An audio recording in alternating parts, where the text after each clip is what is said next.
Hi everyone, welcome to this episode of Peace Talks. This is the series where normally we're talking to the artists and bands that are coming up to play for us at the Mild Bar in Worcester. But this is a special mini-series we're doing specifically on the Jazz Central Mentoring Programme. This is a programme that's now in its second year. It's headed up by the jazz bassist and Royal Birmingham Conservatoire teacher, Arnie Somergy. And also with Phil Rose, who runs the Jazz Midlands organisation and also Birmingham Jazz. So yeah, as I say, it's in its second year. It's an opportunity, really. The programme is set up to give emerging young musicians in Midlands the opportunity to develop their compositional skills, performance skills, and also their own sort of profile and sort of professional network under the mentorship of an established artist on the UK jazz scene. Today we're going to be joined by James Romaine. Hi James, thanks for joining us today. Hello. And good to be here. Yeah, grand. And your mentor for the project is the flautist Gareth Lockrane, correct? It is, yeah. Excellent. So let's start out with yourself. How old are you now, if you don't mind me asking? I'm 27. 27, yeah. Fantastic. So someone who's a 21st century person straight off, that's grand. Well, just before, but making your career in the 21st century. So we'll cover some of that. But let's start with yourself and sort of how it all started musically. Where did your musical journey start, and how did it sort of develop? Sure. It all started in primary school, learning the keyboard, and then going. Well, my mum bought me my first saxophone, basically, and sort of always had an interest in that. I was honking on that for a few years. Had lessons with my neighbour, which is very convenient, and then I had lessons in school.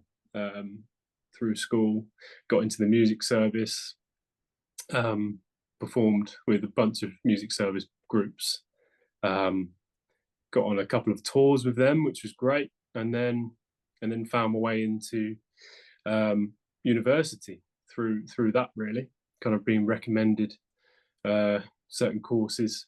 I knew I wanted to do a performance-based thing because that was what I was best at the time, and yeah, went through uni and now I'm sort of here. Excellent. Brilliant. And I guess having a neighbour as as your teacher, they know when you're practicing, and and they can't complain. Not, yeah. They can't complain for the noise of practice. Brilliant. Yeah, that's good. And jazz specifically, was it always a kind of when did you sort of get into that? So my interest in jazz sort of came a bit later. I joined so I'm from I grew up in South Lincolnshire, and I joined the South Lincolnshire Jazz Orchestra, which was led by Matt Lond, and that was my sort of first dipping of the toes, I guess, into jazz music. And so I sort of got influenced by that, and started to listen to it a lot more. But it had always been in the house at home. My mum was a big jazz fan, and listened a lot on the radio. And yeah, it was always around. My nan as well, especially. She had relatives that were jazz musicians, and would always talk about that. And my nan and granddad had a collection of CDs and tapes and stuff.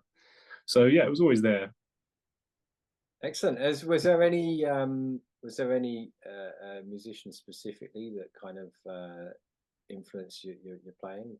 Was it a saxophonist, or was it you listened to? Or? Yeah, initially, yeah, it was. Well, I always loved Paul Desmond when I was younger, because of the tone.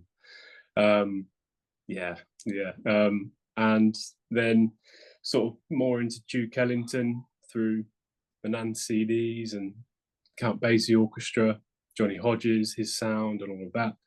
And then also sort of London musicians, Kenny Ball, and that sort of traditional style of playing.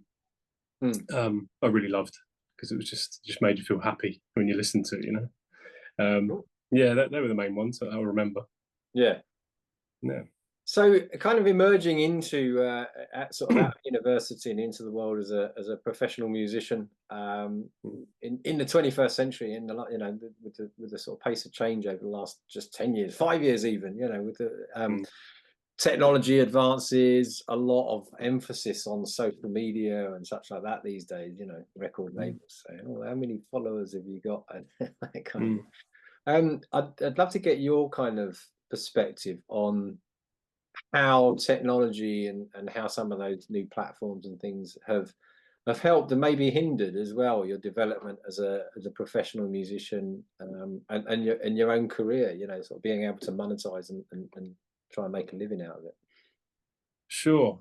Well, in all honesty, I haven't ventured too far into monetizing my kind of social media and streams. I haven't yet got any music on those sorts of platforms, but I think social media, it's definitely got it's got strong benefits, in that you can share so easily what you're doing at any given time, um, and what you're up to. But then also the negative, personally, it's like, just that overwhelming sense of information. There's so much out there, and you can only absorb so much of it, Yeah. and for me, that's a bit of a switch off, I think.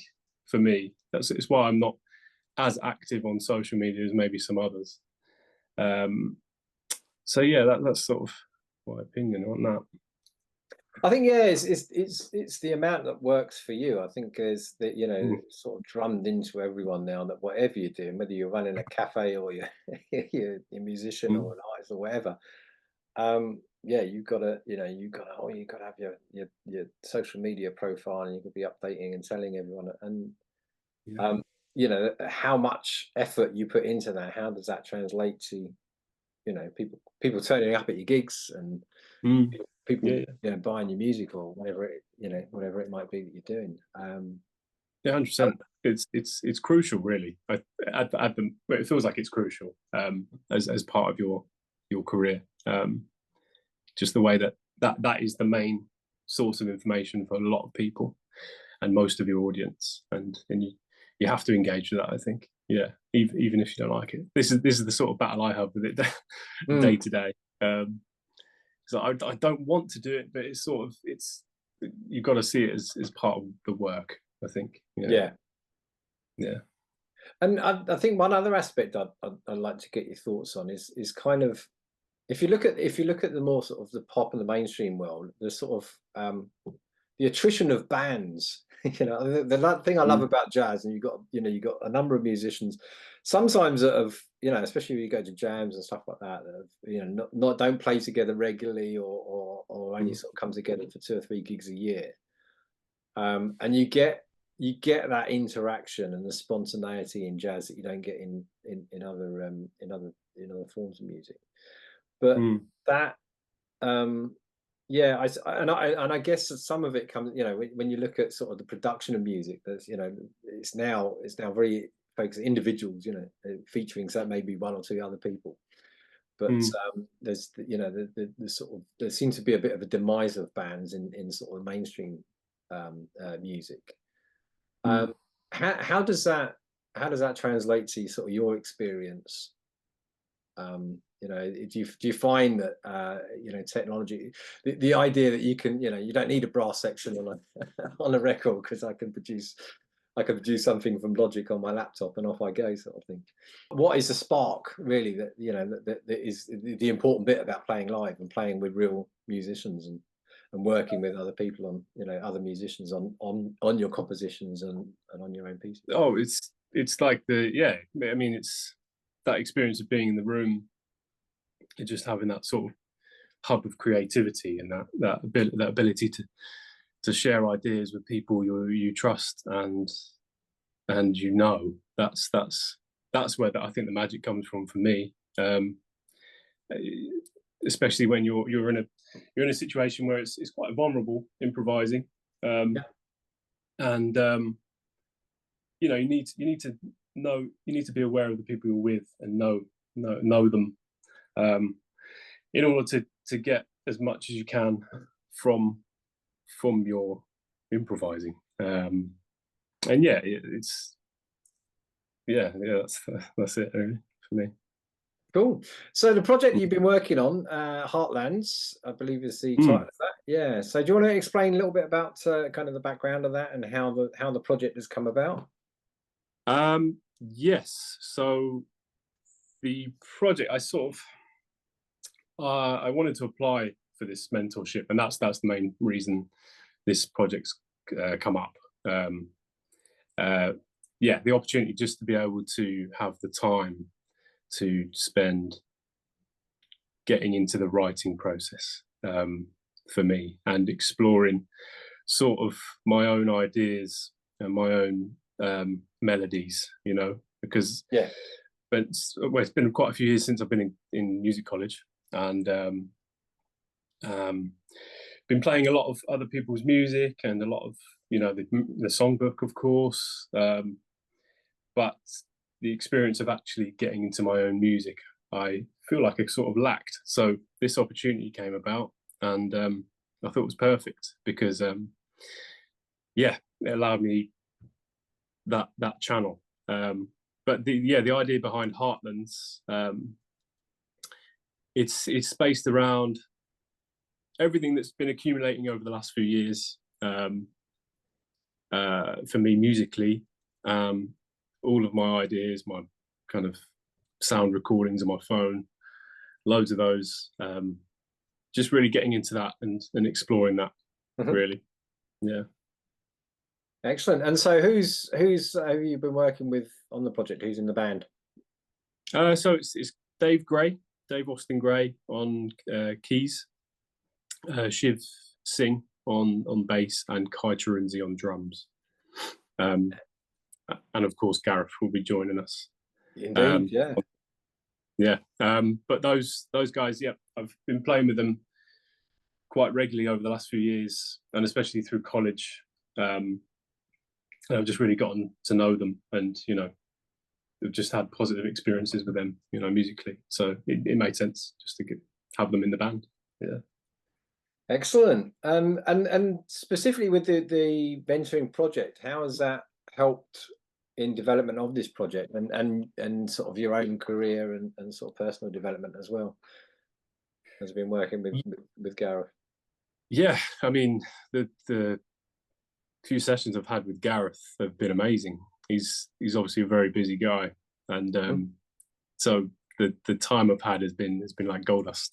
But it's been so valuable because I've given him a few of my ideas that we've performed. We've had sort of a couple of gigs where we've been able to play them live. So I've had recordings I've given to him, and he's just given me so many ideas about how to develop it and how to make it better. Which is the thing I struggled with a lot, coming into it. I just get stuck in one thing and not be able to get out of it. And he's just, yeah, he's come in with his experience and been able to kind of shift me away from that feeling, and just opened loads of doors into different musical worlds. Yeah. Brilliant. That's Yeah. great to hear. So you've got you'll be performing obviously with the Jazz Central Mentoring Festival in Birmingham. So that's running from the 6th to the 8th, Friday the 6th, Sunday the 8th of September. And your gig is on the Sunday, I believe. Yeah.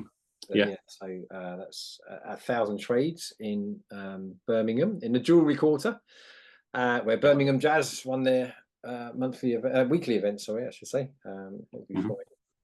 Taking a few weeks off during August, and then you're off to the Table in Walsall on Monday the 23rd of September. That's right. Yeah. Yeah, cool. So those are 2 dates. Anyone watching, if you can get down to the festival in Birmingham, in 1,000 Trades, I'll be down there. I'll be doing I believe I'm on camera duty for the weekend, so that'd be fun. And then I may try and get over to the Table as well. I've I've yet to get over there. Actually, I've seen a couple of gigs there that I wanted to get to, but wasn't able to. So.